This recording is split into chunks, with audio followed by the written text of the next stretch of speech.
जय हिंद, जय भारत। आज हम डीपली डिस्क्राइब करने जा रहे हैं फिगर ऑफ स्पीच को। फिगर ऑफ स्पीच को हिंदी में अलंकार कहते हैं और इंग्लिश में फिगर ऑफ स्पीच कहते हैं। इनकी संख्या वैसे बहुत ज्यादा होती है, हमारे लिटरेचर की फील्ड में इनकी संख्या बहुत ज्यादा होती है, बहुत ज्यादा होती है। लेकिन मेनली हमें जो पढ़ाए जाते हैं 10, 12, 15, उनको हम आपको डिस्क्राइब करने जा रहे हैं, आपको बताने जा रहे हैं, क्योंकि 9 से लेकर 12 तक का जो हमारा सिलेबस है ना, उसमें यही पूछे जाते हैं। और इस एक वीडियो को देखने के बाद ना, जो आपकी प्रॉब्लम बार बार क्रिएट होती है ना, कि हमें समझ नहीं आता है, बार बार भूल जाता है, चीजें क्लियर कट नहीं होती हैं, वो सारी प्रॉब्लम्स इस वीडियो में खत्म हो जाने वाली है। एक वीडियो को देख करके ना आपको दोबारा फिगर ऑफ स्पीच के लिए किसी वीडियो को क्लिक नहीं करना पड़ेगा। तो देखते हैं क्या कुछ है फिगर ऑफ स्पीच में। देखो, फिगर ऑफ स्पीच जो होता है ना, वो रियल में कुछ और नहीं है, एक फीलिंग ही है। रियल में अगर देखोगे ना, तो एक सेंटेंस को पढ़ने के बाद अलग अलग जो फीलिंग आपको होती है ना, किसी सेंटेंस को घुमा फिरा के कहना, किसी को डायरेक्टली बोल देना, किसी एक चीज के लिए 2-4 शब्दों का यूज कर देना, है ना, यानी अलग अलग डिफरेंट डिफरेंट टाइप से किसी सब सेंटेंस को प्रेजेंट करने की जो बात होती है ना, इसके लिए जिस फैक्टर का यूज करते हैं वही अलंकार होता है। हिंदी में आपने पढ़ा होगा अलंकार, काव्य व साहित्य की शोभा बढ़ाने वाले उपकरणों को अलंकार कहते हैं। सही बात है। किसी चीज की शोभा कैसे बढ़ती है? एक चीज को 10 तरीके से अगर आप प्रेजेंट करोगे तो उसकी शोभा बढ़ जाती है। जैसे आपकी बॉडी है, सिंगल बॉडी है, अब उस बॉडी को आप कई तरीके से प्रेजेंट करते हो, कभी अलग अलग ड्रेसेस के अकॉर्डिंग, कभी अलग अलग अपीयरेंस के अकॉर्डिंग, कभी अलग अलग लैंग्वेज के अकॉर्डिंग। तो मतलब कई तरीका देते हुए एक बॉडी को प्रेजेंटेशन के लिए, तो यानी वही अलंकार है। अलंकार माने सजावट वाली चीज है ना, गहने को भी अलंकार कहते हैं हिंदी में। तो जो भी ज्वेलरीज होती है उनका यूज हम क्यों करते हैं? अपनी सुंदरता को बढ़ाने के लिए ही करते हैं। यानी हमारा जो प्रेजेंटेशन है, कहीं हम जा रहे हैं, वो चीज थोड़ा सा खुल करके सामने आए, निखर के सामने आए, यानी अलग अलग रूप हम अपने आप को दे पाए, अपने प्रेजेंटेशन को दे पाए, उसके लिए जिस फैक्टर का यूज करते हैं उसे अलंकार कहते हैं। अब सिंपल सी बात देखो, फिगर ऑफ स्पीच जो होती है ना, वो किसी एक गिवन सेंटेंस में, एक पैराग्राफ में, एक कोटेशन के अंदर एक फील डालने के लिए आती है, मतलब एक अलग तरीके का प्रेजेंटेशन डालने के लिए आती है। जैसे आप सिमिली मेटाफर वगैरह पढ़ोगे ना, तो आपको समझ आ जाएगा कि बात एक ही कह रहा है, बस कहने का तरीका अलग अलग है, उसका मतलब चेंज नहीं होता है, बस तरीका बदल जाता है कहने का। तो यहाँ पे लिखा हुआ है कि अ फीलिंग या फिर इफेक्ट, एक फीलिंग या फिर effect he figure of speech होता है, that can be felt in various sentences, जिसे फील किया जा सकता है अलग अलग सेंटेंसेस में, अलग अलग स्पीच में। सबसे पहली बात ध्यान रखना ना, कि स्पीच को ही हम सेंटेंस कहते हैं। स्पीच माने something that you can speak, है ना, और राइट और लिसन, है ना, जो भी चीज आप लिख सकते हो, बोल सकते हो, देख सकते हो, समझ सकते हो, मतलब जिसे एक रिटन फॉर्म दिया जाता है, उसे ही स्पीच कहते हैं। हमने पार्ट्स ऑफ स्पीच में एक बात आप लोगों को समझाया था कि स्पीच का सबसे छोटा जो यूनिट होता है ना, वो 2 वर्ड का होता है। मतलब आई गो एक स्पीच है, एक सेंटेंस है, सेंटेंस को ही स्पीच कहते हैं। लेकिन देखो, कम से कम 2 वर्ड से कम का आप एक सेंटेंस क्रिएट नहीं कर पाओगे, मतलब स्पीच क्रिएट नहीं कर पाओगे। अधिक देखोगे ना, तो मैक्सिमम के लिए कोई लिमिट नहीं है, बहुत लंबा सेंटेंस भी जा सकता है, कई सारे वर्ड्स उसमें ऐड किए जा सकते हैं, लेकिन मिनिमम 2 वर्ड। तो स्पीच जो होती है मिनिमम 2 वर्ड की होती है, मैक्सिमम की कोई लिमिट नहीं होती है कि कितना बड़ा एक सेंटेंस क्रिएट किया जा सकता है। तो एक स्पीच के अंदर, यानी एक सेंटेंस के अंदर अलग अलग जो फीलिंग होती है ना, जिसे हम फील कर सकते हैं, जिसे फील किया जा सकता है, उसे फिगर ऑफ स्पीच कहते हैं। इतना क्लियर हुआ? अब देखते हैं फिगर ऑफ स्पीच कितने होते हैं और इनको कैसे समझते हैं। देखो, कुछ फिगर ऑफ स्पीच यहाँ पर थोड़ा डेकोरेटिव वे में आपके सामने प्रेजेंट किए जा रहे हैं। तो मेनली हम इन 7 को पढ़ते हैं, इनके बाद बहुत सारे फिगर ऑफ स्पीच होते हैं, लेकिन एक 7 फिगर ऑफ स्पीच का एक पैकेट बना हुआ है जो आपके सामने दिखाई दे रहा है। जैसे सिमिली है, मेटाफर है, पर्सोनिफिकेशन है, आपका एपोस्ट्रोफी है, ऑक्सीमोरन है, हाइपरबोल है, ओनोमेटोपोइया है। ये 7 आपके ऐसे हैं जो मेनली पढ़े जाते हैं। इनके बेसिस पे आगे हम पढ़ेंगे, क्योंकि जो आगे के अलंकार होते हैं ना, वो इनसे कहीं ना कहीं थोड़े बहुत मिलते जुलते होते हैं, सिमिलरिटी होती है उनके अंदर। थोड़ा सा डिफरेंस की वजह से उनका नाम बदल जाता है और उनकी जगह बदल जाती है। पहले इन 7 को हम देखेंगे, उसके बाद नेक्स्ट स्लाइड में चलेंगे और 1 to 1 करके, 1 by 1 करके हम आपको डिस्क्राइब करेंगे। देखो यहाँ पे क्या लिखा हुआ है कि mainly these ones are used in literature although many types of it are there. It माने फिगर ऑफ स्पीच को इट कहा गया। यहाँ पे कह रहा है कि मेनली ये 7 तरह के जो अलंकार है ना वो हमारे लिटरेचर में यूज किए जाते हैं। हालांकि ऑल्दो का मतलब हालांकि, हालांकि इनके टाइप्स बहुत ज्यादा हैं, ऐसा नहीं है, ये 50 से ऊपर होते हैं अगर देखा जाए तो लिटरेचर के फॉर्म में। तो ये जो 7 हैं, 7 को पहले हम थोड़ा सा देख लेते हैं, इनकी हिंदी थोड़ा सा देख लो।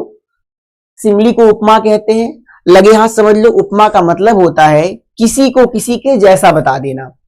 रूपक का मतलब होता है किसी को किसी का रूप देना, मतलब ओरली, बातों से उसको उसका रूप दे देना। जैसे आपको गांधी जी कह दिया गया, आपको गांधी जी का रूप दे दिया गया ओरली, बातों से।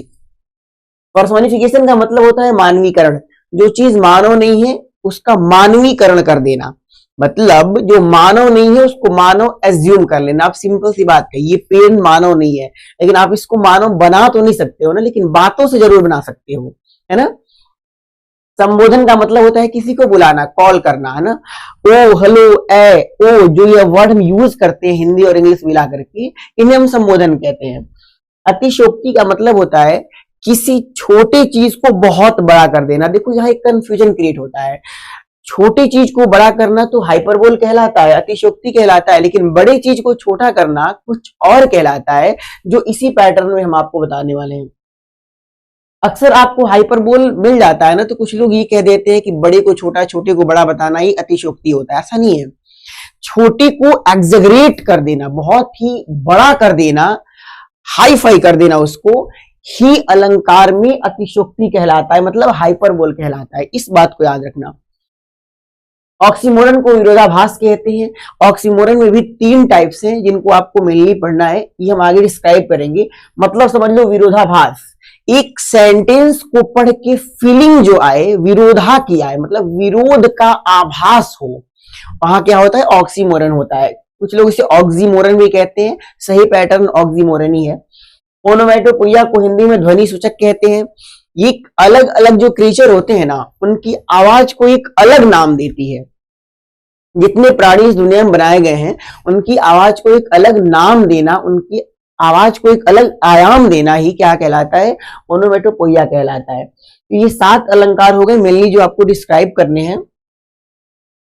अब हम देखेंगे 1 बाय 1 कि ये क्या होते हैं और इनको कैसे समझते हैं। सबसे पहले नंबर पे आता है आपका सिमली। देखो सिमली का मतलब हो गया आपका उपमा, है ना। उपमा का मतलब अभी हमने बताया कि किसी को किसी का रूप किसी चीज की सहायता से देना। जैसे इसमें क्या लिखा है ना, इट क्रिएट्स अ कंपैरिजन। ये जो सिमली होता है ना वो एक तुलना क्रिएट करता है, मतलब कंपैरिजन क्रिएट कर देता है बिटवीन 2 डिफरेंट नाउन्स, 2 अलग अलग नाउन के अंदर, विथ एज लाइक सो। मतलब 2 नाउन की तुलना हम करते हैं, 2 नाउन के गुणों की तुलना करते हैं, उनके दोष की तुलना करते हैं, उनके अलग अलग फैक्टर की तुलना करते हैं। लेकिन उस तुलना के अंदर हमने अगर as like so word use कर दिया ना, तो समझ लेना कि उस सेंटेंस के अंदर आने वाली फीलिंग जो होगी वो सिमली की होगी। जैसे यहां देखो, एक सबसे इंपॉर्टेंट पॉइंट इसमें ये देखना होता है ना कि on a single point these 2 nouns will be same. ध्यान समझना, जिस सेंटेंस में आप सिमली को ऐड करने जा रहे हो ना, उस सेंटेंस के दोनों नाउन किसी न किसी एक पैटर्न पे, किसी न किसी एक पॉइंट पे सेम होने वाले हैं। इस बात का क्या मतलब है, जैसे यहां एग्जांपल देखो, सी लुक्स लाइक मून, वो मून जैसी दिखाई देती है। पहला नाउन आपका हो गया सी। प्रोनाउन को भी नाउन ही कहते हैं, ऐसा नहीं है, दोनों सेम चीजें होती है, इसलिए प्रोनाउन को हमने यहाँ पे नाउन कह दिया। और दूसरा नाउन आपके सामने लिखा है मून। कह रहा है ना कि जो सी है ना, ये दिखाई देती है मून के जैसे। लाइक का मतलब के जैसा, यानी वह मून के जैसे दिखाई देती है। अब कुछ चीजें जरा सिमिलरिटी चेक करते हैं। सी कभी मून हो ही नहीं सकती और ना कभी मून सी हो सकता है। रियल लाइफ में अगर देखा जाए तो सी और मून में कोई कंपैरिजन नहीं है, लेकिन इस सेंटेंस में हमने एक चीज शो किया है। जहां पे उसके लुक की बात आती है ना, दिखने की बात आती है, मतलब सुंदरता से तुलना की गई है, जहां सुंदरता की बात आती है वहां पर ये सी और ये मून दोनों क्या है, इक्वल है। मतलब इस सेंटेंस में ये बताया जा रहा है कि वो जो सुंदरता है ना, जो ब्यूटी है ना, वो सी की ब्यूटी किसके जैसे है, मून के जैसे है। इस बात पे, सुंदरता वाले पॉइंट पे ये दोनों सेम है यहाँ पे, इसलिए यहां लिखा गया है ना कि एक सिंगल पॉइंट पे दोनों के दोनों क्या होते हैं, सेम होते हैं। एक एग्जाम्पल नीचे देखो, लिखा है Khan sir is as great as doctor Radhakrishnan. Doctor Radhakrishnan को, सर्वपल्ली डॉक्टर राधा कृष्णन को एक अच्छे से अच्छे शिक्षक के रूप में क्यों जाना जाता है, क्योंकि उन्होंने शिक्षा के क्षेत्र में निःशुल्क बहुत ज्यादा योगदान किया था। एक बहुत ही बड़ा कंट्रीब्यूशन रहा है उनका एजुकेशनल फील्ड में। तो खान सर भी जो है वो एजुकेशनल फील्ड में काफी कंट्रीब्यूट करते हैं, बच्चों को काफी कम फी में पढ़ाते हैं, फी नहीं लेकर के भी पढ़ाते हैं। तो उनकी तुलना खान सर कभी भी आपके राधा कृष्णन नहीं बन सकते हैं, न कि राधा कृष्णन खान सर बन सकते हैं। लेकिन एक सिमिलरिटी क्या है कि जहां पर कंट्रीब्यूशन की बात आ रही है ना, वहां पे ये दोनों लोग क्या है, सिमिलर हो रहे हैं, इसलिए यहां पर आपका क्या है, सिमिली है। और इन दोनों लोगों की किसी भी गुण या दोष की तुलना हम किससे कर रहे हैं, यहां पर हमने एज से कर दिया और यहां पर हमने लाइक से कर दिया। तो एज लाइक सो का यूज कैसे करते हैं कि he is so good as me, वो इतना अच्छा है जितना मैं, यानी उसके गुण की तुलना और मैं अपने गुण की तुलना किससे कर दिया, सो या फिर एज से कर दिया। तो सो, एज और लाइक जहां पर आपको दिखाई दे रहे, समझ लेना कि इसमें सिमिली आएगा। ज्यादातर एग्जाम में सिमिली और मेटाफर से ही क्वेश्चन आता है, तो आप सिमिली समझ गए होंगे। अब चलते हैं आगे मेटाफर के ऊपर। देखो मेटाफर पिछले 3-4 सालों में हमने ये देखा है ना कि सबसे ज्यादा मेटाफर से क्वेश्चन आ रहे हैं। अब इसका रियल रीजन क्या है ये तो हमें भी नहीं पता है, लेकिन मेटाफर से ज्यादा क्वेश्चन आ रहे हैं। मेटाफोरिकल पोएम्स जितनी है आपके सिलेबस के अंदर, उनसे भी ज्यादा क्वेश्चन बनाए जा रहे हैं। मेटाफर में क्या है, also it creates a comparison, मतलब जैसे सिमिली एक तुलना क्रिएट करती है ना, उसी तरह से ये भी एक तुलना क्रिएट करता है between two different nouns without as like so. मतलब उसमें हम तुलना करते थे एज या लाइक सो से, लेकिन इसमें भी दो अलग अलग नाउन की तुलना करेंगे, लेकिन ध्यान रखना इसमें एज लाइक और सो तीनों नहीं आएंगे। इसका मतलब क्या है, यहां देखो एग्जाम्पल में पहले देख लो, he is Einstein of my class. अब पहली बात देखो, एक नाउन आपका हो गया ही, नाउन या प्रोनाउन सेम हो गया।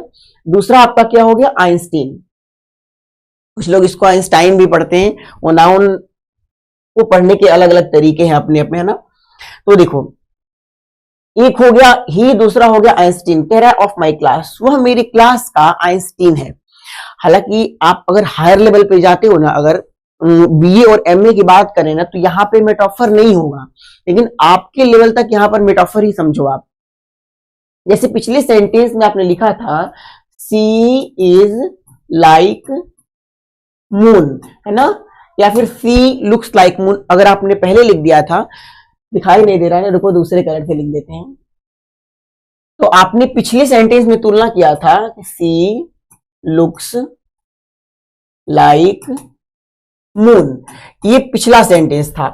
लाइक इसमें आ गया था, मून की सुंदरता की तुलना सी से की जा रही थी, यानी सी की सुंदरता से की जा रही थी, तो लाइक था। मान लो अगर हमने डायरेक्टली इस लाइक को ही हटा दिया और ये सेंटेंस अब देखो, सी लुक्स मून, यानी वो मून दिखती है, वो चंद्रमा दिखती है। चंद्रमा के जैसे मत बोल देना गलती से, वो चंद्रमा दिखती है, मतलब वही चंद्रमा है। मतलब यहां पर एज लाइक सो का हमने यूज नहीं किया, डायरेक्टली सी को क्या कह दिया, मून कह दिया। सी को डायरेक्टली अगर आपने मून कह दिया तो यहां पर मेटाफर है। यहां देखो, ही इज आइंस्टीन को अगर हम कहते कि he is just like Einstein, वो आइंस्टीन के जैसा है, मतलब दिमाग की तुलना की जा रही है। तो वो बात हमने ना कहा कि हमने कह दिया ही इज आइंस्टीन, उसको डायरेक्ट ही आइंस्टीन का रूप दे दिया, ही को आइंस्टीन का रूप दे दिया ओरली, बातों से। सी को डायरेक्टली मून का रूप दे दिया अपने बातों से, यानी ओरली दे दिया। अब आपको समझ में आया कि मेटाफर क्या होता है और सिमिली क्या होता है। कुछ एग्जांपल नीचे भी है, काउ इज आवर मदर, गाय जो है वो हमारी माता है। देखो रियल लाइफ में गाय माता हो नहीं सकती, माता तो कोई और ही होती है, माँ होती है, लेकिन काऊ को माता से तुलना किया गया है, यहां पर भी माँ के बराबर माना गया है, लेकिन इसमें एज लाइक सो का यूज नहीं किया गया है, काऊ को डायरेक्टली माता कह दिया गया है। You are my friend, you are like my friend. जैसे मान लो कोई 40 साल का आदमी है और आप 15 साल के हो, एक अच्छा बॉन्ड क्रिएट हो जाता है आपके और उसके बीच में, तो आप कहोगे you are just like my friend, तुम मेरे फ्रेंड के जैसे हो। My teacher is just like my friend, मेरे जो टीचर हैं वो हमारे फ्रेंड जैसे हैं। और आप कभी खुदा न खास्ता भूल के ये कह दिए कि माई टीचर इज माई फ्रेंड, तो बात दोनों में अलग अलग नहीं है। एक में आपने टीचर को फ्रेंड के जैसा बताया और दूसरे में टीचर को डायरेक्टली फ्रेंड ही कह दिया। यानी टीचर और फ्रेंड दोनों नाउन है और दोनों की तुलना बिना एज लाइक सो के आपने कर दिया, डायरेक्ट कह दिया, डायरेक्ट रूप दे दिया, उसको एक फॉर्म दे दिया। तो मेटाफर, काऊ को डायरेक्ट मदर कह दिया गया यहाँ पे, काऊ हमारी माँ है, यानी यहाँ पर मेटाफर है। काऊ इज लाइक माई मदर होता, चाहे लाइक आवर मदर होता, तो यहाँ पर सिमिली होता। You are the moon of this programme, इसको देखो, कह रहा है कि तुम चांद हो इस प्रोग्राम के, मतलब जो कार्यक्रम यहाँ पे हो रहा है तुम इसके चांद हो, मतलब सब तुम्हें देख रहे हैं। अब चांद की सुंदरता की तुलना किससे की जा रही है? यू से की जा रही है, लेकिन यहाँ पर कोई भी अदर फैक्टर का यूज नहीं किया जा रहा है, जैसे तुम उनके जैसे हो, उनके बराबर हो, नहीं, तुम ही वही हो। इस तरह का अगर सेंटेंस आपको मिले तो समझ लेना कि यहाँ पर क्या होता है, मेटाफर होता है। अब ओवरऑल अगर देखेंगे ना तो सिमिली और मेटाफर में क्या अंतर है, तो एक शब्द में सुन लो कि एज लाइक सो के द्वारा के जैसा किसी को बताना, ये सिमिली हो गया, और किसी को डायरेक्टली किसी का रूप दे देना ही क्या हो गया। जैसे जो हमारा भारत देश है वो हमारी माता के समान है, भारत देश माता के समान है, धरती माता के समान है, जो धरती है वो हमारी माँ के जैसी है, के समान है, और धरती ही मेरी माता है। इन दोनों सेंटेंस में सिमिलरिटी देख रहे हो ना, माता की समान है मतलब सिमिली, और वही माता है मतलब मेटाफर। अगला है पर्सोनिफिकेशन, मानवीकरण। देखो, नॉन ह्यूमन इज ट्रीटेड या फिर एज्यूम्ड एज ह्यूमन। याद रखना कि जो चीजें नॉन ह्यूमन है, मतलब चाहे वो लाइफलेस थिंग है, चाहे वो एब्स्ट्रैक्ट नाउन है, मतलब वो आदमी नहीं है, कहने का मतलब ह्यूमन नहीं है ना, उनको हम ट्रीट करते हैं या फिर एज्यूम करते हैं किसके तरह? ह्यूमन की तरह। यहां क्या होता है, जैसे मान लो एक एग्जांपल में देखो, the Ganga does never rest. Ganga जो है, द गंगा इसलिए हमने लगाया है ना कि अगर किसी आदमी का नाम होता तो द नहीं लगता, नदी का नाम है तो यहाँ पे द लग गया, इस चीज को समझते रहना। कह रहा है कि the Ganga does never rest. अब एक बात सोच के बताओ, जो गंगा होती है वो रेस्ट तो कर नहीं सकती है, क्योंकि वो आदमी तो है नहीं। रेस्ट कौन करता है? ह्यूमन बीइंग करती है।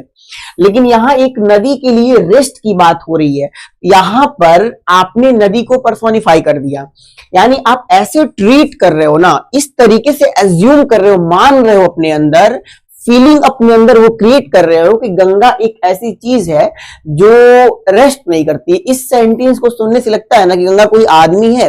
जैसे मान लो आपने कह दिया Delhi is a city which can never sleep. Delhi एक ऐसी सिटी है जो कभी सो नहीं सकती है। अब सुन के लग रहा है कि दिल्ली कोई ऐसी चीज है जो सोता कौन है? सोता तो ह्यूमन बीइंग है ना, जानवर भी सोते हैं, ऐसा नहीं है। आगे हम जानवरों वाली बात भी आपको समझा रहे हैं अभी। तो यहां देखो, गंगा कभी रेस्ट नहीं करती है, गंगा को पर्सोनिफाई कर दिया। कह रहा है कि माइस आर डांसिंग। माइस जो है, माइस माने एक से अधिक चूहों को माइस कहते हैं, एक को माउस कहते हैं। तो जो चूहे हैं वो डांस कर रहे हैं। अब जरा बताओ, डांस करना किसका ट्रेट है? ह्यूमन ट्रेट है ना, जानवरों का ट्रेट तो है नहीं। तो एक ह्यूमन का काम यहाँ पर कौन कर रहा है? माइस कर रहा है। अब ऐसा नहीं कि वो हम लोगों के जैसे डांस कर रहा होगा, जैसे हिप हॉप हो गया, कंटेम्पोरेरी हो गया, फ्री स्टाइल हो गया, ऐसा डांस थोड़े कोई चूहा कर रहा होगा। लेकिन हम अपनी बातों से कह रहे हैं और सुन करके ये फीलिंग आ रहा है कि जो चूहा है वो डांस करना जानता है, ह्यूमन ट्रेट को जानता है। कुल मिलाकर के इस सेंटेंस को पढ़ के देखो, चूहा डांस कर रहा है एक नॉन ह्यूमन होते हुए भी, मतलब जो चूहा है वो ह्यूमन नहीं है, बट काम किसका कर रहा है? ह्यूमन का कर रहा है। इसमें यानी पर्सोनिफिकेशन है। ह्यूमन का मतलब ही तो पर्सन होता है ना, तो नॉन ह्यूमन होके भी ह्यूमन का काम कर रहा है, तो वहां पर क्या है? पर्सोनिफिकेशन है। यहां है कैंसर किल्ड हिम। अब बताओ, कैंसर तो नॉन ह्यूमन है ना, आदमी तो है नहीं, लेकिन कैंसर ने उसकी जान ले ली, उसको जान से मार डाला। अभी सुन करके देखो जरा, कैंसर ने उसकी जान ले ली। अब किसी का जान ले लेना तो ह्यूमन का काम है ना, कोई ये कैंसर जान नहीं लेता है, कैंसर तो एक बीमारी का नाम है, लेकिन सुनने से लग रहा है कि कैंसर ने उसको मार डाला, उसकी जान ले ली, है ना। ओवरऑल अगर देखा जाए तो उसका मर्डर कर दिया। तो क्या है कि कैंसर जो है वो नॉन ह्यूमन होते हुए भी काम कर रहा है ह्यूमन का। सबसे नीचे वाला एग्जांपल सबसे अच्छा है आपके लिए। Education learns us how to live. Education हमें बताती है, शिक्षा हमें सिखाती है ना कि हमें अपनी जिंदगी को कैसे जीना है। अब एक बात बताओ, एजुकेशन जो है वो नॉन ह्यूमन है और काम किसका कर रही है? ह्यूमन का, सिखाने का काम कर रही है। यानी यहां पर एजुकेशन को पर्सोनिफाई कर दिया गया है। So overall you can say कि इस सेंटेंस में पर्सोनिफिकेशन की फीलिंग आ रही है, यानी अलंकार के रूप में मानवीकरण है।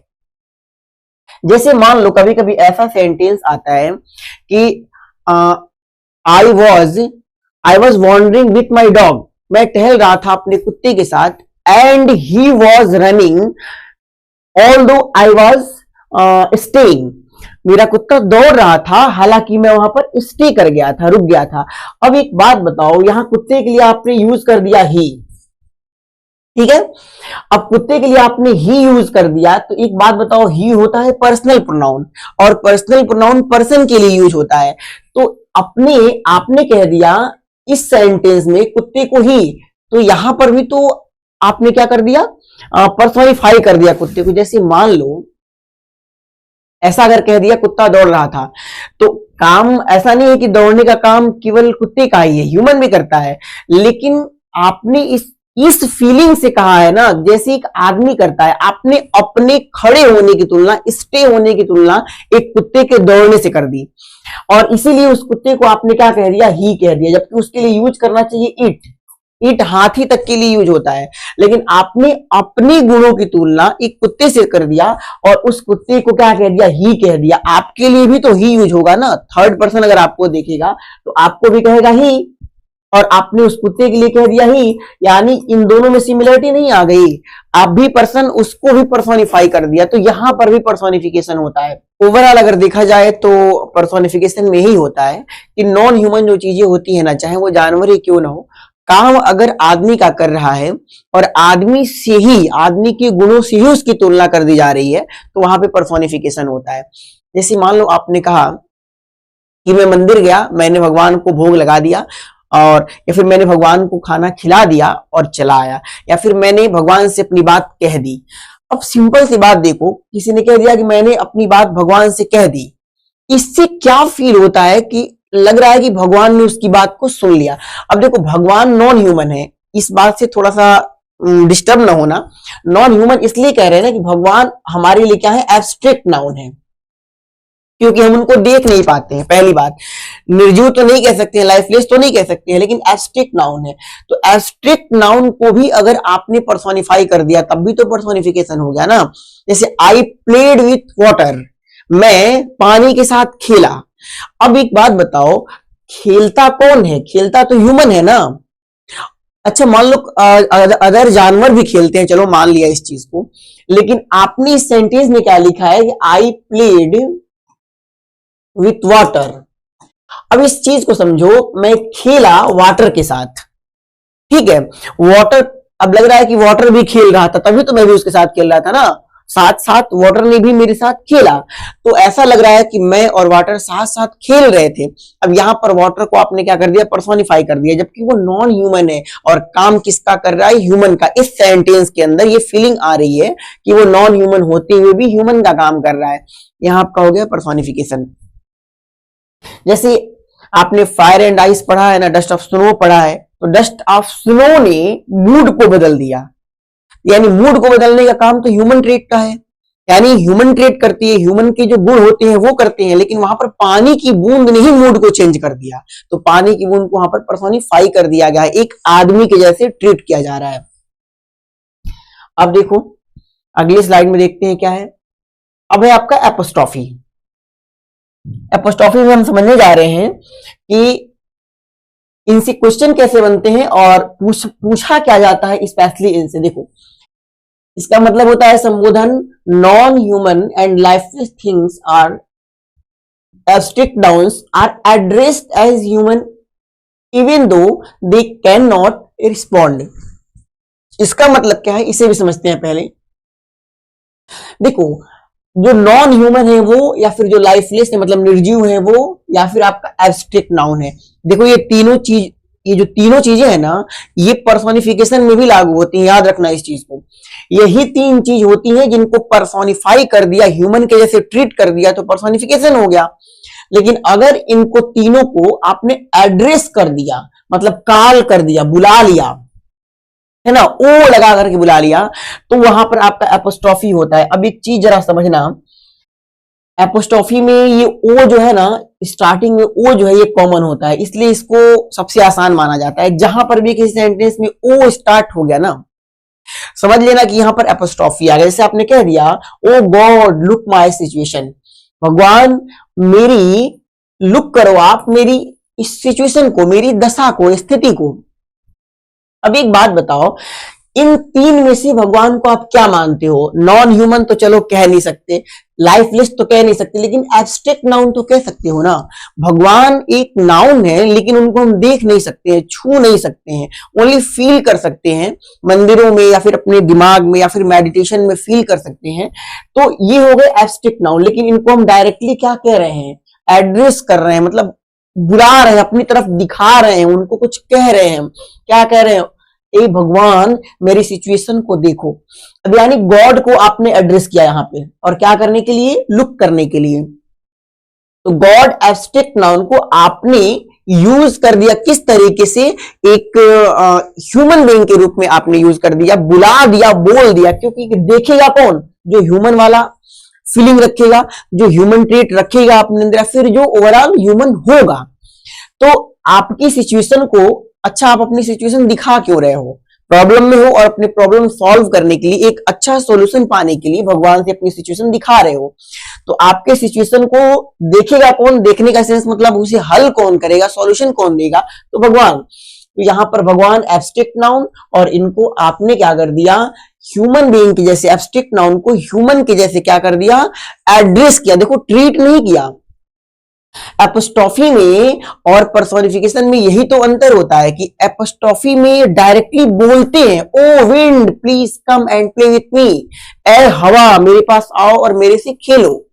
यानी हवा एक एब्स्ट्रैक्ट नाउन है, आपने उसे कॉल कर दिया, बुला दिया, मेरी तरफ देखो, आओ। समझ में आया ना? लेकिन अगर आप वहीं से दूर जाकर के कह रहे हो कि मैं हवा के साथ खेल रहा था, तो सुनने वाला ये सोचेगा ना कि अच्छा हवा भी खेल रहा था क्या? यानी हवा एब्स्ट्रैक्ट नाउन को ये इस तरह से कॉन्वे कर रहा है, बयां कर रहा है कि हवा भी इस सेंटेंस के अंदर एक ह्यूमन बीइंग जैसे लग रही है। तो इसका एक और अच्छा एग्जांपल आपको समझाते हैं। पहले ये देखो, O grave you lost your victory. आप किसी कब्र पे जा रहे हो, ग्रेव पे जा रहे हो और कह रहे हो कि ए grave, grave in the sense क्या है? ग्रेव के अंदर जो आदमी लेटा हुआ है, आप उसको कह रहे हो। कह रहे हो कि ओ ग्रेव, तुमने खो दिया अपनी जीत को। यानी इस दुनिया में जिस जीत को पाने के लिए तुम आए थे ना, वो जीत खत्म हो गई और तुम कहां चले गए? कब्र के अंदर चले गए। अब एक बात बताओ, न तो कब्र और न तो कब्र में होने वाला आदमी आपकी बात को सुन ही नहीं सकता है, न तो रिस्पॉन्ड कर सकता है। इसमें साफ लिखा है कि आप जिसको एड्रेस करोगे वो रिस्पॉन्ड नहीं करती हैं, यानी प्रतिक्रिया नहीं देती हैं। पहले सेंटेंस में देख लो, गॉड आपका कोई रिस्पॉन्ड नहीं देंगे। अगर आप कह रहे हो कि भगवान मेरी सिचुएशन को देखो, तो तुरंत तुरंत कोई रिस्पॉन्ड नहीं आएगा। अच्छा, अगर आपने ग्रेव से कह दिया कि ओ ग्रेव तुमने अपनी विक्ट्री को खो दिया, तो क्या ग्रेव कुछ रिस्पॉन्ड देगी? यानी रिस्पॉन्स भी देगी आपको? नहीं देगी, कोई रिस्पॉन्ड नहीं करेगी। तो यहां पर क्या होता है कि एक लाइफलेस थिंग को, अब यहां पर ग्रेव क्या है? लाइफलेस थिंग है, यानी निर्जीव है, इसके अंदर कोई जीव नहीं है। तो जब हम किसी निर्जीव को या फिर एब्स्ट्रैक्ट नाउन को या फिर ओवरऑल जो नॉन ह्यूमन है डायरेक्टली बात करने लग जाते हैं, तो वहां पर क्या होता है? एपोस्ट्रोफी होता है। इसका एक अच्छा एग्जांपल जो हमने कहा आपसे, उसको भी समझा देते हैं। जैसे मान लो आप गए मंदिर में और डायरेक्टली मूर्ति के सामने कह रहे हो, हे भगवान आज मेरी परीक्षा है और थोड़ा सा ध्यान देना मेरे परीक्षा में, मेरा पेपर थोड़ा सा अच्छा चला जाए। अब एक बात बताओ, मान लो जिस मूर्ति के सामने आप बात कर रहे थे उसे आप क्या मानोगे? पहली बात, हो सकता है कि आप उसे लाइफलेस थिंग्स मान लो, क्योंकि मूर्ति है, निर्जीव है, तो उसे आप लाइफलेस थिंग मान लोगे, यानी निर्जीव मान लोगे। चलो अगर निर्जीव नहीं माना, आप कहोगे मैं भगवान से कह रहा था, तो आपको क्या मानना पड़ेगा, आपको मानना पड़ेगा एब्स्ट्रैक्ट नाउन, क्योंकि भगवान वहां पर दिखाई नहीं दे रहे थे। यानी दोनों में से किसी एक चीज को तो आपको मानना पड़ेगा। और आप पहला सिचुएशन अगर देखिए तो आप एक निर्जीव वस्तु से बोल रहे हैं कि मेरी चीज को, मेरी परीक्षा को थोड़ा ध्यान देना, और दूसरे में अगर आप उसे मतलब उस मूर्ति को लाइफलेस नहीं मान करके आप उसे एब्स्ट्रैक्ट नाउन मानते हो, भगवान को एज्यूम करते हो, मानते हो, तो यहां पर एक आप एब्स्ट्रैक्ट नाउन से बोल रहे हो। यानी मंदिर में जाके डायरेक्ट टू डायरेक्ट बोल दिया, वो तो एपोस्ट्रोफी हो गया।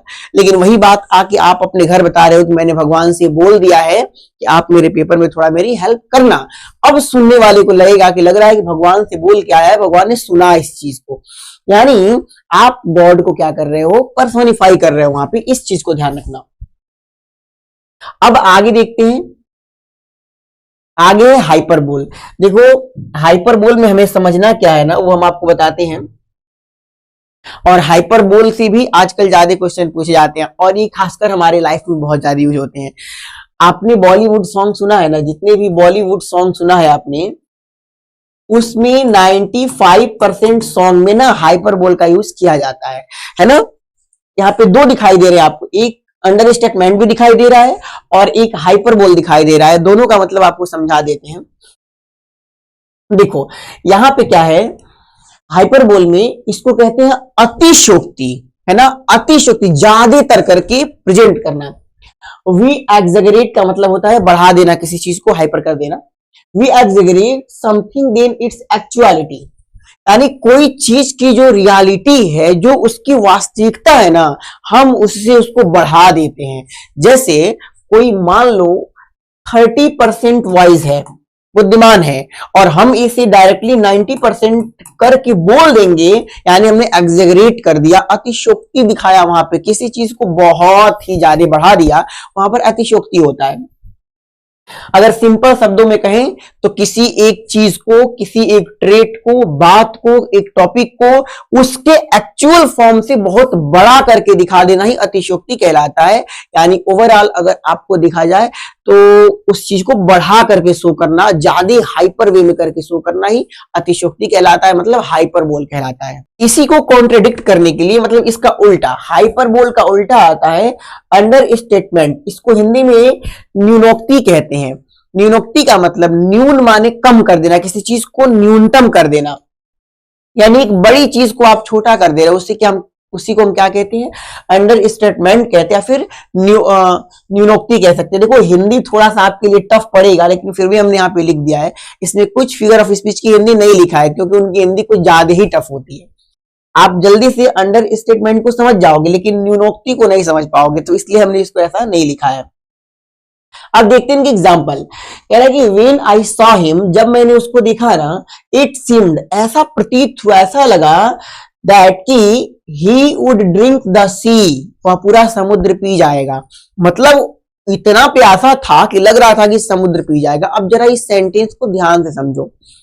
कोई आदमी कितना भी प्यासा हो तो समुद्र नहीं पी सकता है, ये सही बात है ना।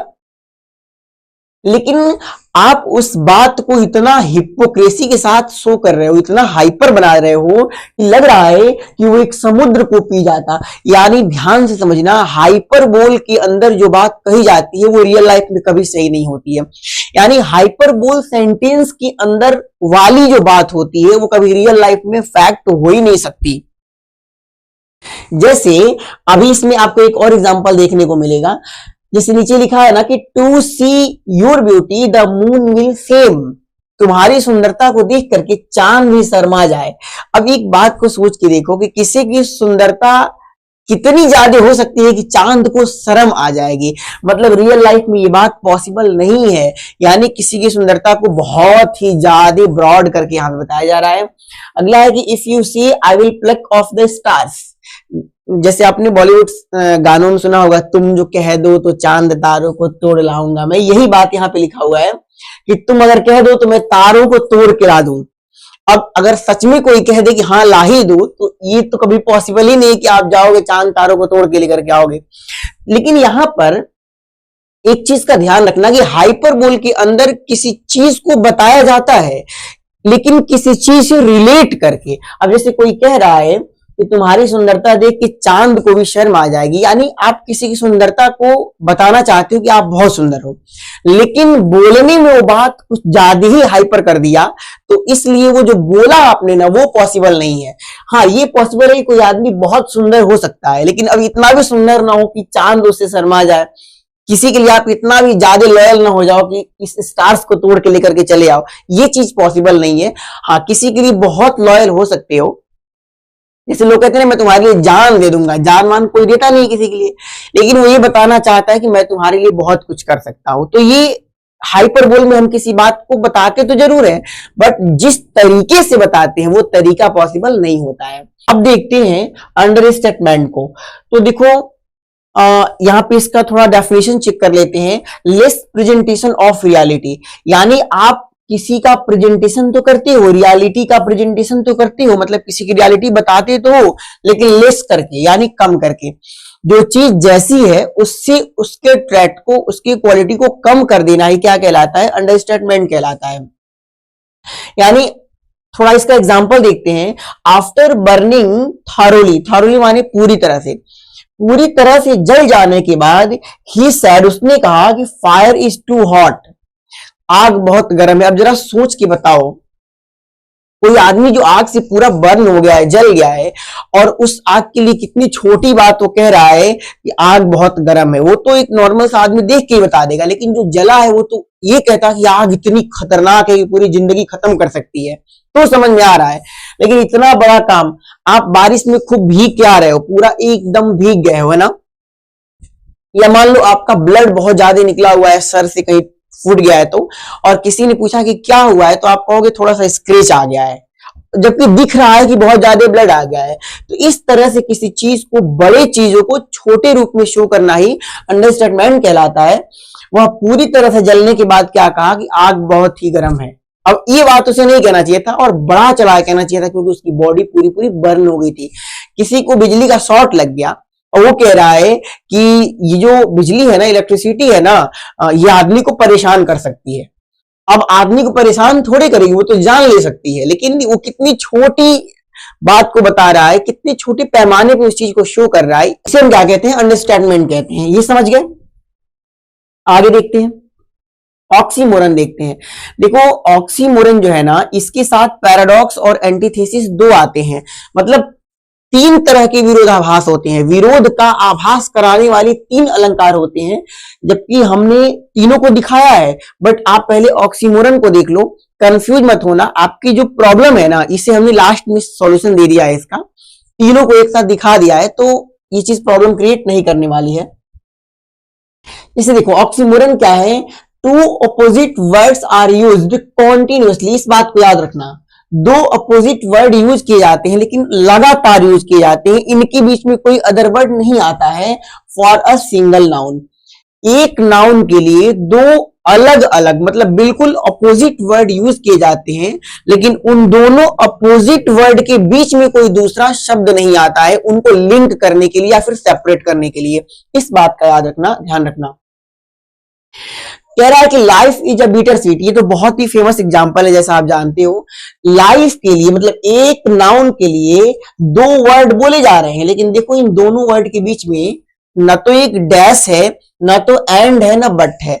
एंड मतलब जो रिलेट करने वाला, और बट मतलब सेपरेट करने वाला। दो वर्ड के बीच में कोई अदर वर्ड दिखाई नहीं दे रहा है, तो यहाँ पे ऑक्सीमोरन है। देखो ऑक्सीमोरन कह लो, चाहे पैराडॉक्स कह लो, चाहे एंटीथेसिस कह लो, चाहे कंट्रास्ट कह लो, ये चारों के चारों जो होते हैं ना, इनका मतलब विरोधाभास ही होता है। इनको विरोध का आभास होना ही कहते हैं। लेकिन विरोध के आभास में भी कुछ पैटर्न्स अलग अलग है ना, जिनको हम तीन चार तरीके से पढ़ते हैं। कंट्रास्ट को हम नहीं बताएंगे आपको यहाँ पे, लेकिन तीन को हम आपको समझा दे रहे हैं। अगला है कि यू आर स्वीट पॉइजन, तुम स्वीट पॉइजन हो। अब यू के लिए मतलब नाउन या प्रोनाउन सेम होते हैं, जैसा हमने पहले आपको बताया था। आपके लिए मतलब यू के लिए दो वर्ड यूज हुए हैं, स्वीट और पॉइजन, लेकिन इनके बीच में कोई वर्ड नहीं है, यानी दो अपोजिट वर्ड। देखो बीटर माने कड़वा और स्वीट माने मीठा, दोनों एक दूसरे के बिल्कुल अपोजिट है। स्वीट का मतलब मधुर होता है, मीठा होता है, और पॉइजन कितना खतरनाक होता है जानते ही हो, दोनों एक दूसरे के उल्टा हैं। तो यहाँ पे आपका क्या है, ऑक्सीमोरन है। देखो बस इसको याद रखना, कॉन्टिन्यूसली यूज होते हैं दोनों अपोजिट वर्ड। अगला है कि this story is an open secret. अब देखो ओपन एक अलग वर्ड है, सेक्रेट उसके उल्टा वर्ड है। कोई चीज ओपन होगी तो सेक्रेट हो ही नहीं सकती है, बीटर होगी तो स्वीट नहीं होगी, स्वीट होगी तो पॉइजन नहीं होगी। लेकिन यहां पर दिस स्टोरी के लिए ओपन सेक्रेट दो वर्ड यूज किए जा रहे हैं, लेकिन कॉन्टिन्यूअसली हुए हैं। तो यहां पे क्या है, ऑक्सीमोरन है या फिर ऑक्सीमोरन है। आगे जो अदर अलंकार आएंगे ना, उससे समझ जाओगे कि पैराडॉक्स, ऑक्सीमोरन और एंटीथेसिस में क्या अंतर है। अभी हम आपको कंफर्म कर देते हैं। अब देखते हैं ओनोमेटोपोइया को। देखो ओनोमेटोपोइया में ध्वनि सूचक में क्या हमें देखना है ना, कि इट्स अ साउंड वर्ड। इसको याद रखना, एक ऐसा वर्ड है ना, मतलब जैसे म्याऊ या बाव बाव जो वर्ड होता है कुत्ते की बोलने को कहते हैं, या फिर हरम्पिंग जो कहते हैं दहाड़ने को, ये सारे एक आवाज की नाम है, और इन नाम को ही हम ध्वनि सूचक शब्द कहते हैं या फिर ओनोमेटोपोइया कहते हैं। कह रहा है कि एक साउंड वर्ड होता है और represents a particular sound of different creatures. अलग अलग जो प्राणी होते हैं, क्रीचर्स होते हैं ना, उनके पर्टिकुलर साउंड को बताने के लिए आता है। जैसे अभी समझना, कह रहा है कि the meow of cat disturb me whole night. जो बिल्ली का म्याऊ था, अब देखो म्याऊ एक आवाज का नाम है, पर्टिकुलर आवाज है। म्याऊ दूसरा कोई जानवर नहीं बोलता है, म्याऊ केवल बिल्ली बोलती है, फिर बिल्ली की प्रजाति के जो जानवर हैं वो बोलते हैं। तो म्याऊ जो है वो एक पर्टिकुलर नाम है, किसका, आवाज का। तो कह रहा है कि जो बिल्ली का म्याऊ था, मतलब जो बिल्ली की आवाज थी, उसने मुझे रात भर परेशान किया। तो म्याऊ जो वर्ड है बिल्ली की आवाज के लिए हमने बना रखा है, यानी इस सेंटेंस में म्याऊ जो वर्ड है वो ध्वनि सूचक वर्ड है। और किसके ध्वनि को बता रहा है, तो कैट के ध्वनि को बता रहा है। देखो डॉग वाले में प्रॉब्लम है, कह रहा है कि द डॉग बार्क्स बाउ बाउ, मानी इसे भो भो कहते हैं, इसे इंग्लिश में बाउ बाउ कहते हैं।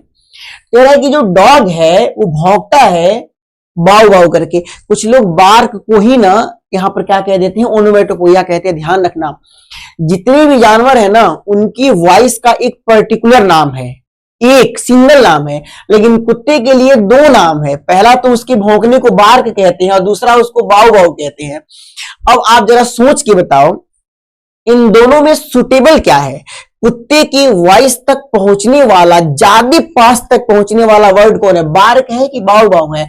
अगर आप देखोगे तो ये वाला जो वर्ड है ना, ये उसकी ध्वनि तक, उसकी मुंह से निकलने वाली आवाज के ज्यादा पास तक पहुंचने वाला वर्ड क्या है, बाउ बाउ है। तो हम इसे कहेंगे कि ये क्या है, ओनोमेटोपोइया है। ये ध्वनि सूचक शब्द है। इस सेंटेंस में, मतलब इस द डॉग बार्क्स बाउ बाउ, इस सेंटेंस में अगर ध्वनि सूचक अलंकार है, मतलब ओनोमेटोपोइया है, तो बार्क में है कि इसमें है, तो ध्यान रखना इसमें है। अच्छा मान लो ये सेंटेंस इतना ही दिया होता, द डॉग बार्क्स, तो हमारी मजबूरी होती कि इस सेंटेंस में बार्क को हमें कहना पड़ता कि ओनोमेटोपोइया है। लेकिन सही मायने में हाई स्टैंडर्ड में चेक करोगे तो इस वर्ड में ओनोमेटोपोइया है, किसके लिए, कुत्ते के लिए। अब जैसे बिल्ली के लिए एक ही वर्ड है meow. Hisses of snake is horrible, जो सांप का फुफकारना होता है वो भयानक होता है। अब सांप के लिए तो एक ही वर्ड है ना, हिसेस। सांप के लिए सिंगल वर्ड है क्या, फुफकारना। लेकिन सांप के लिए कोई अदर वर्ड नहीं बना हुआ है, उसकी आवाज के लिए सिंगल वर्ड है हिसेस या फिर हिस। लेकिन डॉग के लिए दो वर्ड है, ये भी बाउ बाउ भी है और क्या है, बार्क भी है। इसलिए हम उन दोनों में से, डॉग वाले में प्रॉब्लम आती है तो समझना, अगर एक दिया हो बार्क तो बार्क पे ही टिक कर देंगे, अगर दोनों दिया हो तो यहां पर कहेंगे। या फिर रियल लाइफ में भी अगर कोई पूछे बिना सेंटेंस लिखे कि कुत्ते के लिए ध्वनि सूचक अलंकार कहां से निकाल सकते हो, तो बोलना कि उसकी आवाज को जो बाउ बाउ कहते हैं ना, वहां पर ध्वनि सूचक है। समझ में आया। अब इन 7 अलंकार जब हम खत्म कर लेते हैं इनको ना, तो अगले अलंकार के सीरीज में आपका आता है एलिट्रेशन। देखो ऐसा नहीं है कि ये भी अलंकार नहीं है, अलंकार ये भी है, लेकिन एक हमने बताया ना कि जो पैकेट्स ऑफ अलंकार है ना, packets of figure of speech है, उनको हमने बता दिया। अब पढ़ते हैं एलिट्रेशन को। पहले ज्यादातर एलिट्रेशन पूछा जाता था, लेकिन अब शायद नहीं पूछा जाता है, बट पढ़ना आपको जरूर है। जैसे हिंदी में आपने अनुप्रास पढ़ा है ना, तरनी तनुजा तट तमाल तरवर बहुछाए, मतलब किसी एक लाइन के या फिर किसी एक सेंटेंस के सभी शब्दों का पहला वर्ड यानी अक्षर सेम स्टार्ट होता है, तो वहां पर हम क्या कहते हैं कि अनुप्रास अलंकार है। इंग्लिश में लगभग सेम चीज होती है। देखो क्या लिखा है? Same letter is used in two और मोर वर्ड्स इन स्टार्टिंग। कह रहा है कि सेम लेटर जो होता है मतलब जो सेम अक्षर होता है ना, वो दो या दो से अधिक शब्दों के स्टार्टिंग में यूज कर दिया जाता है। अब एक में अगर कर दिया जाए तो वहां पर एलिट्रेशन तो होगा नहीं। कम से कम एक लाइन में, एक सेंटेंस के 2-4 वर्ड में सेम अक्षर से स्टार्ट होने वाले शब्द आए तब जाकर के कहेंगे यहां पर एलिट्रेशन है। जैसे यहां देखो, God grants gift that is important. अब एग्जाम्पल आपको कहीं नहीं मिलेगा इसलिए कि ये सेल्फ क्रिएटेड है। तो यहां पे देखो, गॉड जी से स्टार्ट हुआ, ग्रैंड जी से स्टार्ट हुआ, गिफ्ट इज छोड़ दो यहां पे और इंपॉर्टेंट। यानी इस 3 शब्दों में देखोगे हमने क्या लिखा है? 2 या 2 से अधिक। यानी ये 2 से अधिक है, 3 है। 3 शब्दों का पहला अक्षर सेम है तो कहेंगे इसमें एलिट्रेशन है, अनुप्रास है। किसकी? आवृत्ति, बार बार आवृत्ति बोले तो फ्रीक्वेंसी, यानी आना, किसी एक लेटर का बार बार आना ही आवृत्ति कहलाता है। तो इस सेंटेंस में किसकी फ्रीक्वेंसी ज्यादातर है? तो जी की है, तो कहेंगे कि इसमें एलिट्रेशन है। नीचे देख लो, true toy is fast friend for us. Fast friend का मतलब होता है घनिष्ठ मित्र, जो काफी क्लोज फ्रेंड होते हैं उन्हें फास्ट फ्रेंड कहते हैं। तो जो अच्छे खिलौने होते हैं, सच्चे खिलौने होते हैं ना, वो हमारे फास्ट फ्रेंड होते हैं हमारी लाइफ के लिए। अब यहां देखो, टी टी टी, 3 बार टी का आवृत्ति हो गया, मतलब 3 बार टी से स्टार्ट होने वाले शब्द आ गए हैं, तो यहां पर एलिट्रेशन है। तो एलिट्रेशन में एक बात बहुत इंपॉर्टेंट होती है ना, कि इसमें बार बार आने वाले जो अक्षर होते हैं ना, वो स्टार्टिंग में ही आएंगे। एलिट्रेशन की एक खासियत होती है कि स्टार्टिंग में ही वो अक्षर आएंगे। यानी अगर जी इसका एलिट्रेशन बना रहा है तो जी स्टार्टिंग में ही आएगा किसी भी सेंटेंस के। समझ में आया? सबसे ज्यादा कंफ्यूजन अगर कुछ होता है ना तो एजोनेंस और कॉन्सोनेंस होता है, जो स्पेशली मुझे भी समझ नहीं आया था जब हम पढ़ा करते थे। तो बट हम आज आपको समझाने वाले हैं जो कभी भूलेगा नहीं आपको। तो एजोनेंस और कॉन्सोनेंट में अंतर क्या है? कॉन्सोनेंस में कि when a vowel sound is repeated on any point of a line, vowel sound किससे निकलती है? ए ई आई ओ यू से निकलती है। अगर कोई वॉवेल, सिंपल वे में समझ लो कि ए ई आई ओ यू जो है वो इन 5 में से अगर किन्हीं शब्दों में बार बार रिपीट हो रहा है, जैसे मान लो 1 2 3 4 5 शब्दों की एक लाइन है, मान लो इसमें भी ए आ गया, इसमें भी ए आ गया, इसमें भी ए आ गया और इसमें भी ए आ गया। यानी 2 में भी अगर सेम लेटर, सेम मतलब ए ई आई ओ यू 5 में से सेम लेटर रिपीट हो गया तो हम कहेंगे वहां पर एजोनेंस है। एग्जांपल से समझ लो, कह रहा है काउ और ox would be the holiest. जो काउ है या फिर जो बैल है, गाय है और जो बैल है वो हमारे लिए होलिएस्ट हो सकते हैं, मतलब सबसे पवित्र हो सकते हैं। अब देखो यहाँ पे काउ में भी ओ आया है, यहां पर भी ओ, यहां पर भी ओ, यहां पर भी ओ, और यहां पर तो नहीं है लेकिन यहां पर भी ओ। देख रहे हो ना? यानी हमने क्या लिखा है, एक किसी भी पॉइंट पे, ध्यान रखना, एनी पॉइंट, कोई जरूरी नहीं कि लगातार, एनी पॉइंट पे आ सकते हैं। तो यहां पे हमने ओ लिखा हुआ है, यानी इस सेंटेंस में अलग अलग शब्दों में देख रहे हो ना कि सेम किसका? वॉवेल का रिपीटेशन हो रहा है। ध्यान रखना, ये वॉवेल स्टार्टिंग में भी आ सकता है ऐसा नहीं है, लेकिन स्टार्टिंग में सभी के सभी आ जाएंगे तो इरिटेशन हो जाएगा। लेकिन मान लो यहाँ ओ स्टार्टिंग में आ गया, यहाँ ओ इसके बाद आ गया, यहाँ ओ बीच में आ गया, डब्ल्यू के बाद आ गया, मान लो ओ अगर यहां रहता तो भी क्या होता? वहां पर एजोनेंस होता है ना। तो ध्यान रखना कि कोई भी वॉवेल साउंड हर एक वर्ड में गैप करके भी आ रहा है या फिर लगातार आ रहा है, लेकिन आ रहा है तो वहां पर क्या कहेंगे हम? एजोनेंस है। जैसे यहां पर देख लो, rain give pain our ear it gained, यानी जो बारिश है उसने बहुत पेन दे दिया, बहुत दर्द दे दिया और हमारे कानों ने इसको पा लिया, यानी कानों में दर्द हो गया। कुल मिला के इसका मतलब ये है। अब यहां पर ए आई लिखा हुआ, यहां देखो ए आई यहां पर भी है, यहां पर तो नहीं है, यहां पर भी है, यहां पर भी नहीं है, यहां पर भी नहीं है और यहां पर भी नहीं, यहां पर है। यानी इस सेंटेंस में ए आई का रिपीटेशन 3 टाइम्स है। देख रहे हो ना? भले अलग अलग है लेकिन 3 बार है तो कहेंगे इसमें एजोनेंस है। इस सेंटेंस के अंदर एजोनेंस का यूज किया गया है। एक और देख लो, fire is essential in life, I इसमें रिपीट किया गया, देखो आई यहां पर भी है, यहां पर भी है, और यहां पर भी है, यहां पर भी है, यहां पर भी है। मतलब अगर देखिए तो इसमें ऐसा एजोनेंस है जो सभी के वर्ड के अंदर आया हुआ है, यानी सभी वर्ड के अंदर यहां पर एजोनेंस यूज किया गया है। अच्छा एक चीज और देखना, मान लो लिखा गया है फायर इज, मान लो ऐसे लिखा गया है कोल्ड, हमने एक एग्जांपल के लिए लिया, तो कोल्ड में तो आई नहीं है, लेकिन यहां पर आई है और यहां पर आई है, यानी दो में भी, कम से कम दो में भी अगर वो ए आई ओ यू के अंदर से लेटर रिपीट हो गया तो यहां पर एजोनेंस है। इसको समझ गए। अगला आता है आपका कॉन्सोनेंस। कॉन्सोनेंस माने कॉन्सोनेंट्स वाली वर्ड को ही हम क्या कहते हैं, कॉन्सोनेंस कहते हैं। When a consonant sound is repeated on any point, यहां पर भी ध्यान रखना any point ही कह रहा है ना, यानी कॉन्सोनेंस में भी किसी भी पॉइंट पर, एक सेंटेंस के किसी पॉइंट पे, चाहे लगातार या गैप दे करके, है ना, एक लाइन में अगर कॉन्सोनेंट साउंड बार बार रिपीट हो रही है तो कॉन्सोनेंस होता है। देखो कॉन्सोनेंस को हम अक्सर अवॉइड कर जाते हैं, मतलब देखते नहीं है उतना ध्यान से, लेकिन कभी कभी क्वेश्चन में पूछ देता है, फिर आप फंस जाते हो वहां पे, लेकिन इसको समझ के चलना। एग्जाम्पल देखो, the house had 3 head, head का मतलब आदमी, यहां पर समझना, ऐसे भी हम रिप्रेजेंट करते हैं हेड के अकॉर्डिंग भी। क्या लिखा है, एच, एच का रिपीटेशन है। अगर यहाँ पे ए का रिपीटेशन होता तो एजोनेंस हो जाता, क्योंकि वो वॉवेल वाले वर्ड है।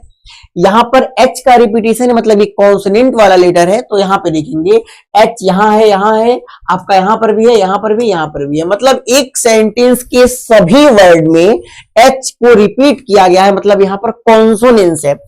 अब इस एच को हम इस वर्ड की स्टार्टिंग में भी रख सकते हैं, बाद में भी, बीच में भी, मतलब जो एच एच हर जगह आया है ना, उस वर्ड के किसी भी पॉइंट पे आ सकता है, पहले एक के बाद, दूसरे के बाद, तीसरे अक्षर के बाद, चौथे अक्षर के बाद, कहीं भी आ सकता है।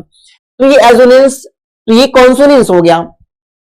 अगला है dry fruits frying, process of frying.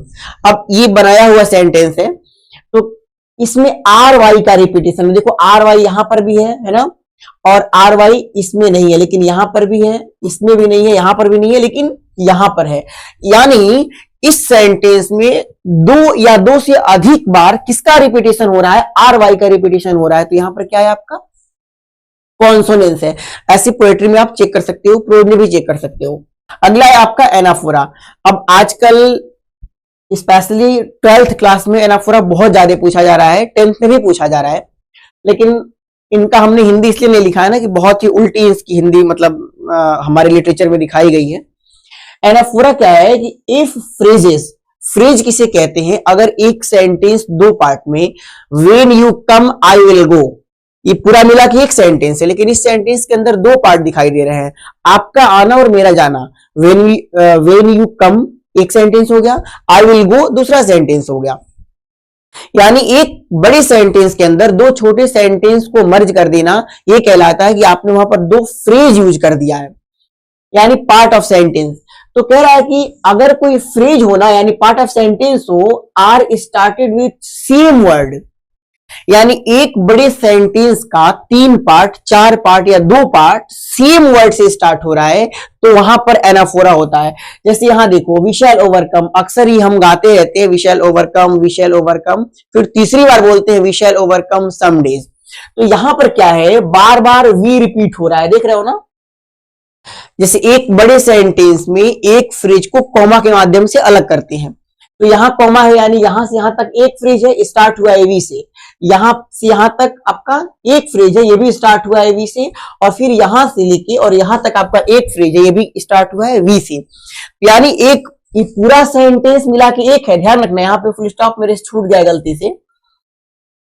पूरा बड़ा सेंटेंस मिला के एक ही सेंटेंस है, लेकिन उसके अंदर कई सारे सेंटेंस हैं, और हर एक सेंटेंस का स्टार्टिंग वी से हुआ है, तो यहां पर एनाफोरा है। ठीक है, यहां देखो नीचे लिखा है कि you are nation, you are future, you are the base of this race. अब यहां पर भी यहां फुल स्टॉप लगा है, मतलब टोटल मिला के एक सेंटेंस है, लेकिन सब के सब पार्ट, यानी सेंटेंस के पार्ट जो हैं वो यू से स्टार्ट हो रहे हैं, तो यहां पे कहेंगे एनाफोरा यूज हुआ है, समझ गए। यानी repetition of starting point with a same word that is called anaphora. ये एक नॉर्मल सा आपका डेफिनेशन है, आप समझ सकते हो इसको। इसका जब नोट्स बनाना ना तो इसको अपने अकॉर्डिंग बनाना, कोई जरूरी नहीं है कि आप इसको देख के ही बनाओगे। हालांकि इसका पीडीएफ हम आपको देने वाले हैं टेलीग्राम पे, इसको रख सकते हो। अगला है पैराडॉक्स। अब देखो यहां थोड़ी कंफ्यूजन क्रिएट हो सकती है पैराडॉक्स में, और इसके जस्ट आगे है एंटीथेसिस। यहां पर भी कंफ्यूजन क्रिएट होगा, लेकिन जस्ट इसके बाद वाले स्लाइड में ये कंफ्यूजन हम दूर कर देंगे आपकी। पैराडॉक्स में क्या होता है कि when we contradict, contradict in the sense क्या है कि बातों का विरोध करना, बातों को उल्टा कर देना। When we contradict our given statement, जो हमने स्टेटमेंट दिया है, जो बात कह दिया है, उसको कॉन्ट्रेडिक्ट अगर हमने कर दिया, यानी बदल दिया, बात को उल्टा बोल दिया, फिर इन अ फ्रेज, एक फ्रेज में, यानी पार्ट ऑफ सेंटेंस। ध्यान समझना, इस पहले इस डेफिनेशन को समझो।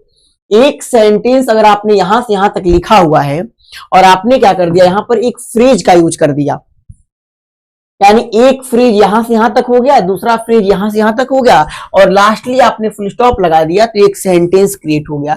यानी एक फ्रेज में हमने एक बात कहा और जस्ट दूसरे फ्रेज में उस बात को बदल दिया, यानी एक पार्ट ऑफ सेंटेंस में एक बात कहा, यानी गिवन स्टेटमेंट कर दिया, यानी इस स्टेटमेंट को दिया, और जस्ट उसके अगले फ्रेज में हमने क्या कर दिया, उसको चेंज कर दिया, यानी उसके उल्टा बोल दिया, बात को बदल दिया।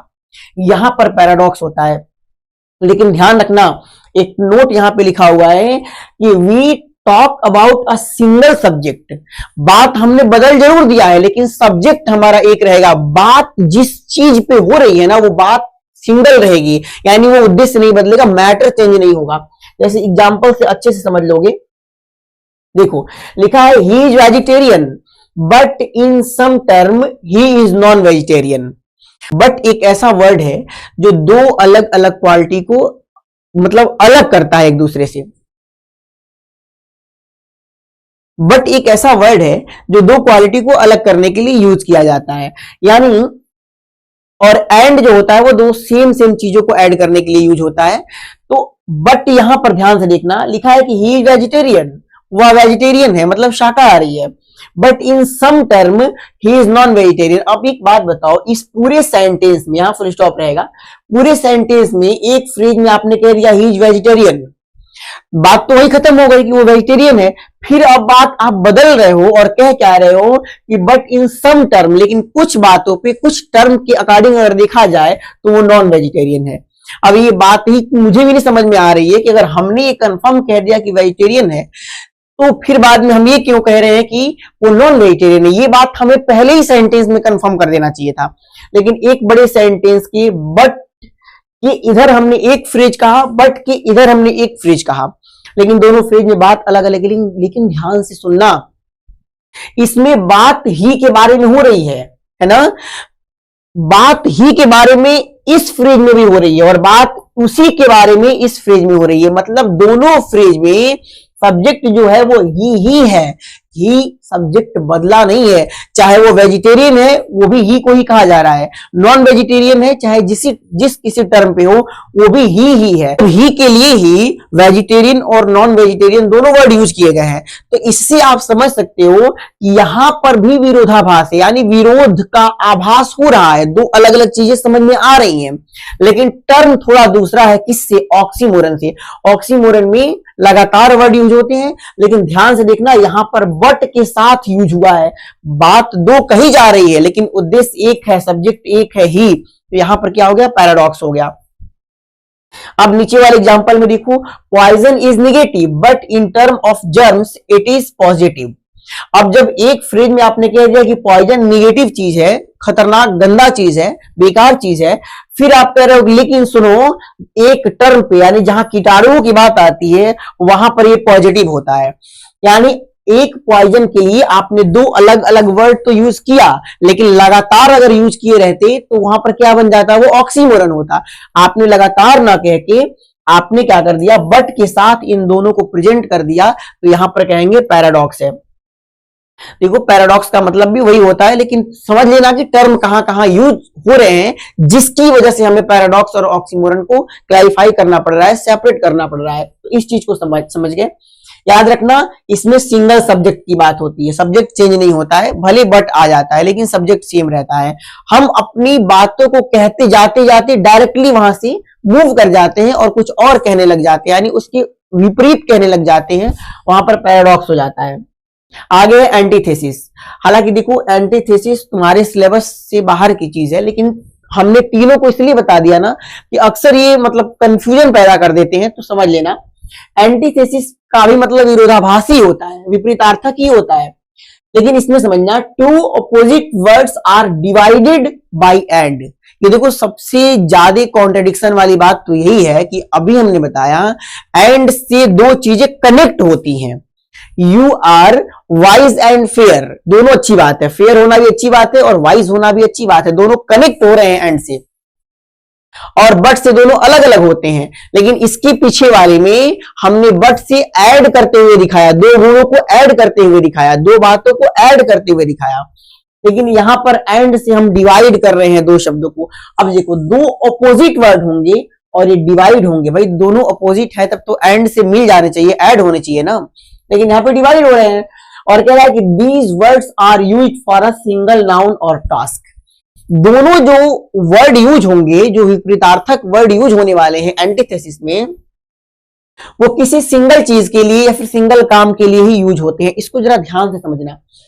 समझना आपको क्या है कि एंड के द्वारा इसमें दो अलग अलग सब्जेक्ट को अलग किया जाता है। समझना क्या है आपको इसमें कि दो इसमें सेम तरह के मतलब दो अपोजिट वर्ड को क्या करना है, आपस में एंड से अलग करना है।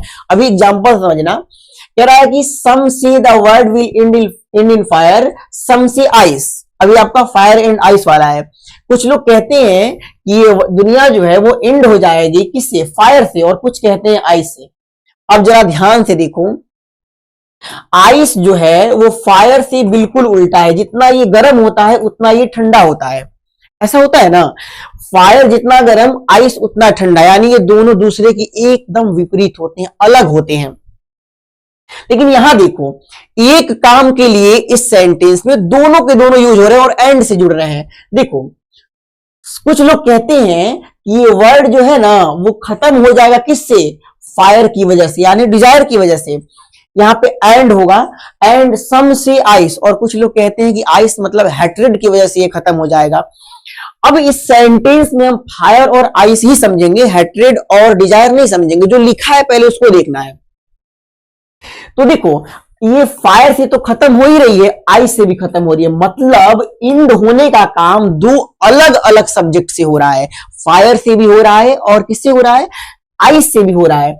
नीचे देखो, fire and ice both are destructive. Fire और आइस जो दोनों हैं वो डिस्ट्रक्टिव है, यानी भयानक है, हानिकारक है, खतरनाक है, विनाश करने वाली है। अब फायर एकदम उल्टा है किसके, आइस के, और जुड़ा किससे है, एंड से। बात को समझना, ये दोनों के दोनों उल्टे वर्ड हैं, तो यहां बट लगनी चाहिए, लेकिन हमने यहां पर क्या कर दिया है, एंड किया है। अब एक बात बताओ, ये एंड दोनों को सेपरेट ही तो कर रहा है, क्योंकि ये दोनों सेपरेट वर्ड है ना।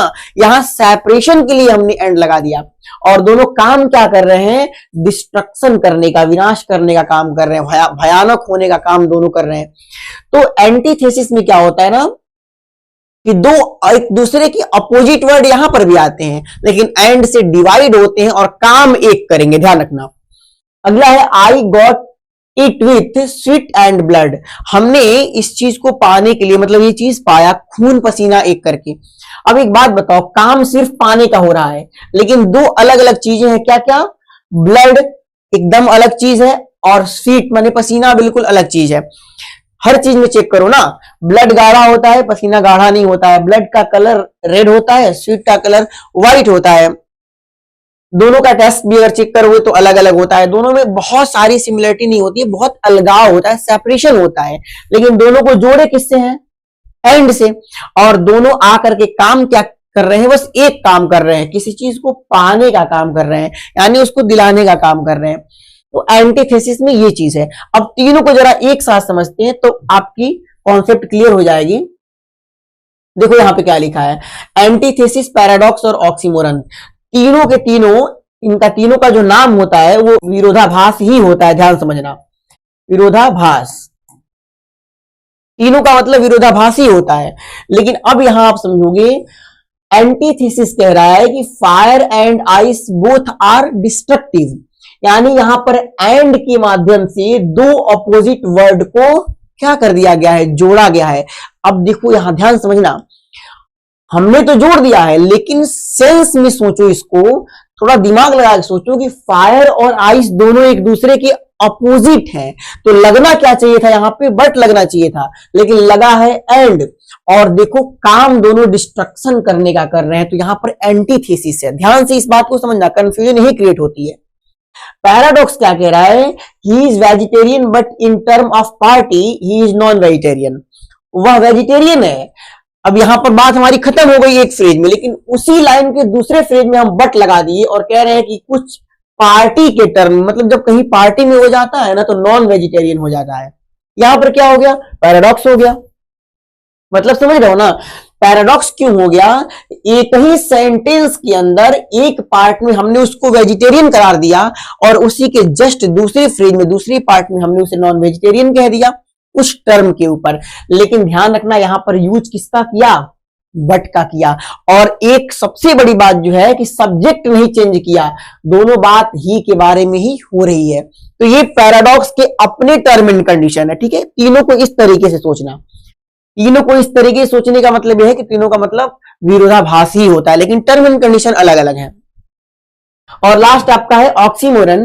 तो ये क्या करता है, life is a bitter sweet, यानी एक नाउन के लिए, एक सब्जेक्ट के लिए एकदम अलग अलग दो वर्ड यहां पर यूज किए जा रहे हैं, लेकिन दोनों क्या है, कॉन्टिन्यूअसली यूज किए जा रहे हैं। अलग अलग तो वर्ड है, बिल्कुल अलग अलग है, लेकिन ये क्या है, दोनों की विपरीत होने के साथ साथ ही बिल्कुल एक साथ यूज किए जाते हैं एक नाउन के लिए। तो यहां पर क्या हो जाएगा, आपका ऑक्सीमोरन हो जाएगा।